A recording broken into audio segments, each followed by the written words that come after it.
Yes, sir. If I may just request respectfully to recognize Yusek Bong Vega to make his presentation to clear the issue with regard to the 67.3 billion pesos deficiencies which the COA has reported and which has caused so much doubt in the minds of our people as to the as to how these funds were utilized, and therefore it will be good, Mr. President, to recognize Yusek Vega to make his presentation, sir. You know, uh, that do not put so much importance yung yung pang matter of course yung kanila.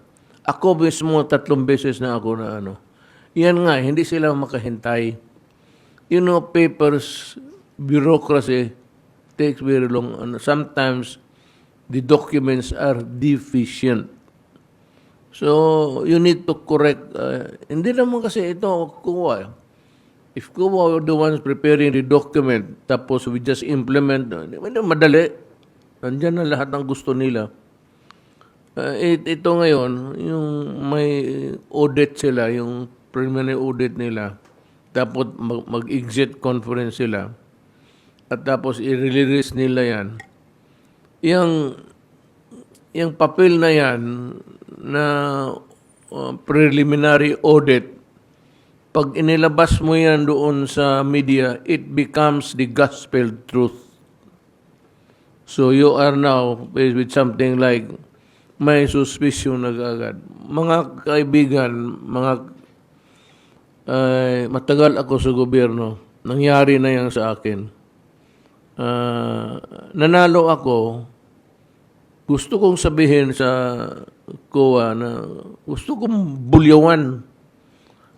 Sinabi ko na sa inyo, ganon. Hindi kayo maniwala, padimanda-dimanda kayo. Umabot kami ng Supreme Court. 2 beses sila tumba. Siya sa Court of Appeals. Ang problema kasi dyan, I said, the paper that they're holding or papers that they are in their custody are really insufficient and deficient. Kung kailangan, huwag ka munang mag-audit hanggang hindi pa natapos ang trabaho ko. Yan lang naman sana hinihingi natin. Do not conduct an audit on our work na ongoing pa. Kasi dinodocument pa yan hanggang ngayon. Kung birahin mo ako ng exit conference tapos may deficiency ganun na i-publish mo, I said, that statement of yours in that paper becomes the gospel truth. And it is not fair to the people kagaya mo who has been working, toiling para sa alam ko gusto mo nang mag-resign, pero alam mo rin na tatanggihan kita. Ngayon, noon, you have attempted to resign twice. I expect you to say something to me up this way, mag-resign ka. Sabihin ko sa iyo, hindi. Wala ka namang ginawang masama. Bakit ka mag-resign? Kung hanapin nila dyan, kung mayroon silang makita, in the end, if you find that there is mga nawala dyan, mga 500 pesos, edi magdemanda kayo. Punta ng Supreme Court. The Supreme Court will be a fair arbiter of things. So, ganon. Hindi, huwag kayong maniwala ng Ako mismo, presidente, ako mismo nangako na I will protect you, people. It includes your money. Do you think papayag ako na may isa dito sa cabinet member magnakaw basket 1,000? You really think that I would allow it? Siyempre, dadating sa akin yung report na yan, may mag-report pa talaga, sir, si Marami dyan sa ibang departamento. but not the cabinet members. Yung mga papel na kulang-kulang doon sa baba, ang problema, it is attributed to the head of the department. Hindi niya kaya lahat tignan yung papel araw-araw. Sus Maria Josep. At sasabihin ko sa inyo, ako na mismo ang nagsasabi sa inyo, papayag ako. You think I would allow magkabarilan kami kung ganun?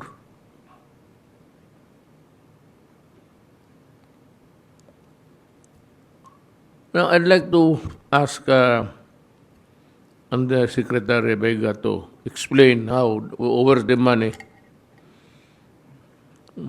how much was spent, kung saan. Kung gusto ninyo, yung anong naiwan, ibalik na lang kaagad ninyo. Kayo na lang ang magpatakbo sa COVID program. You return the money. Whatever is left of that, hindi pa nagastos. Kung gano'n lang naman na you are being pictured as a corrupt official sa trabaho mo na halos. Go ahead, Secretary Doge. Just let me say again yung sinabi mo galing sa bunganga ko.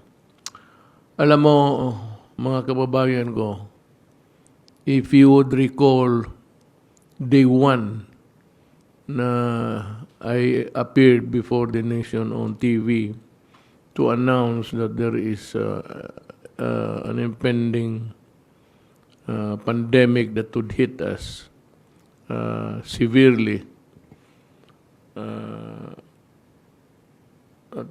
Sinabi ko sa inyo yung kapag kukulang natin, wala tayong bakuna doon. Hindi naman tayo mayaman. Hindi pa tayo nakapag-imbento ng bakuna ng sarili natin. Sabi ko, we'll just pray, but do not go out of your houses. Limit your mobility outside of your home. Kasi yan lang muna ang panlaban natin. And kung maglabas kayo, mask pa noon. Wala pa yung face shield. But it was mask. Okay na sana yun. Sabi ng experts, may kulang. So we have to use the shield. And the shield, we have to, you buy another, tapos yung hugas ng kamay. Yun lang naman, social distancing. Wala tayong panlaban eh. You know, we do not have the vaccines locally. We import, we buy. As soon as nandito yan sila, hindi yan lahat para sa lahat sa atin. Only a portion of the population will be serviced with that supply that comes to us. Although hindi naman intermittent, but not really in a regular basis. Kaya na lang ho magbantay sa sarili ninyo. Kasi may problema tayo. Sabi nga ni Secretary Doge, merong mga variants, mga mutations. Itong isang virus, nagkaroon ng pinsan ang putang ina. Tapos na mas deadly siya. Yung pinsan niya, nanganak ng ibang variant na naman. So we have the beta, delta, lambda, alpha, kung ano-ano na lang. Ang COVID-19 lang ang may bakuna tayo. But for all of those mentioned ngayon na mga strains, yung mga klase-klase yung pumapasok sa mundo, yung delta meron na tayo. Sa awa ng Diyos, mabutit na lang, yung COVID-19 vaccine may dampen the aggressiveness of itong mga delta.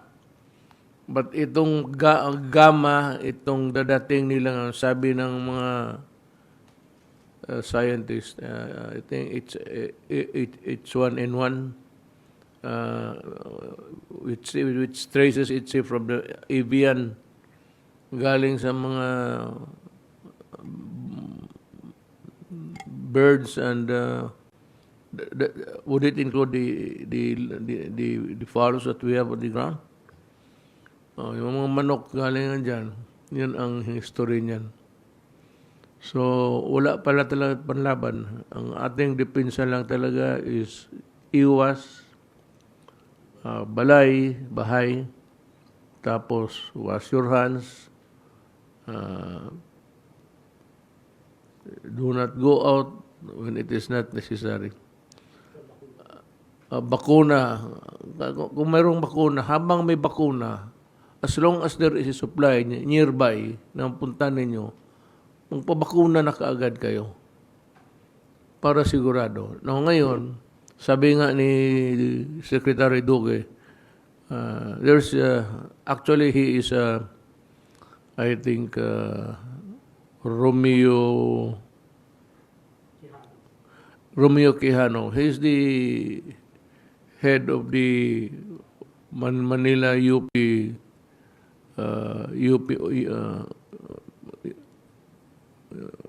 School of Medicine of UP in Manila.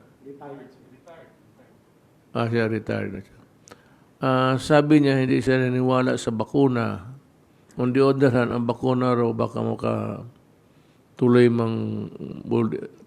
precipitate na mahihina ka, magkaroon ka ng ibang anyo sa katawan mo, inside, whatever, at it would endanger your life. So, siya mismo, hindi siya naniwala. Alam mo, nasabi ko ba sa inyo, ito publicly, I'm sure the Chinese guys are listening, and Mr. Xi Jinping. Pag-umpisa nito, nung nag-announce ako na may music pa na parang malungkot, I called the President of China, President Xi Jinping. At sinabi ko sa kanya, alam ko na na-project ko na kanya-kanya ito. Kami muna bago kayo. Yun ang mangyayari talaga. Pag magano mga klaseng event sa buhay natin, kami muna bago kayo. So sabi ko sa kanya, mahirap lang kami. We know we would be a tail ender. Nasa huli kami nito.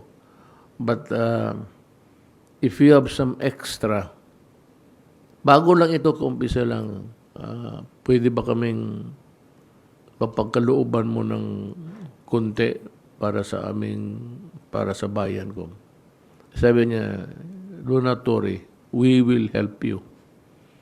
Kaya dumating yung mga bakuna. I am just asking America to give us more. Kung meron lang sila. I know that mauna kami. Or kami muna. We first before you. We understand it and we accept it. But if there is an excess of supply sa inyo, pakitulong naman dito sa bayan ko. We have the money. We buy. We do not ask. We have saved money for this event. Yun ang totoo dyan.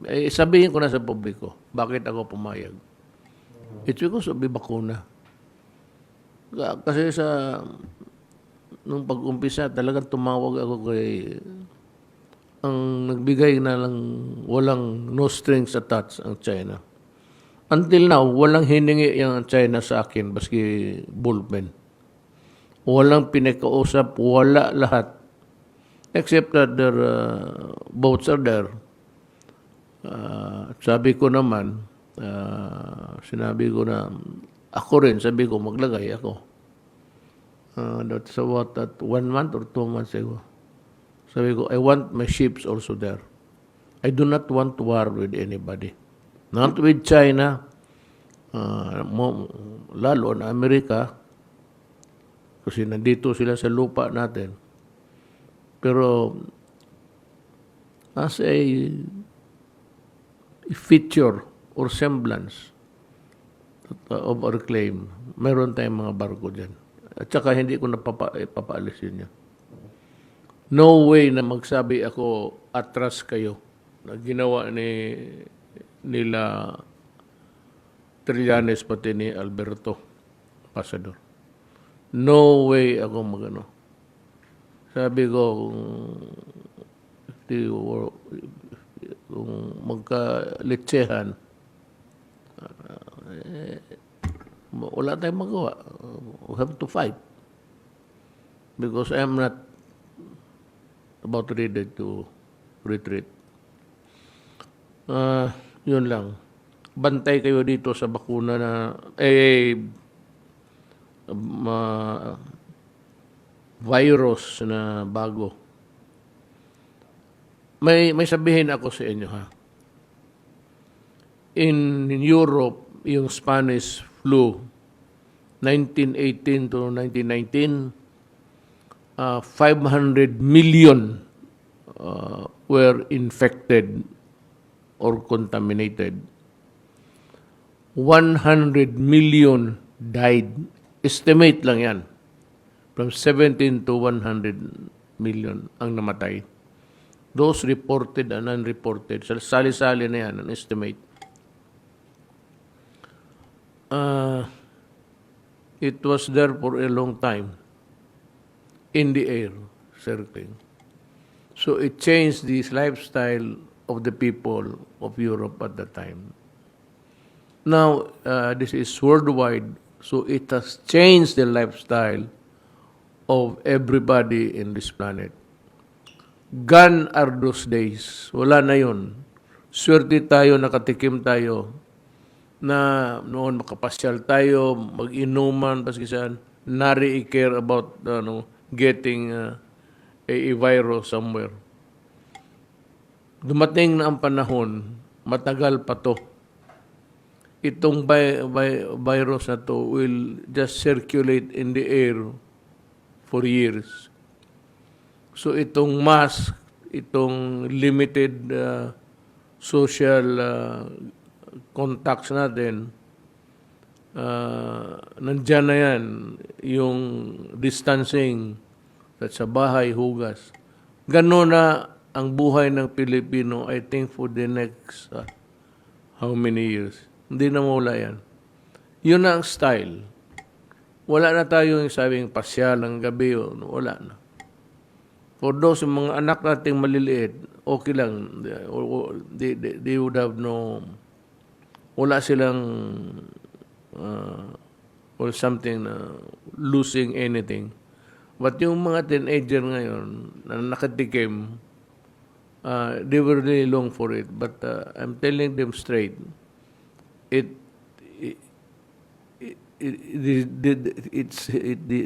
virus is here to stay. And it will change your life, at least forever, until mawala ito. Yun ang natin. And it will continue to claim lives.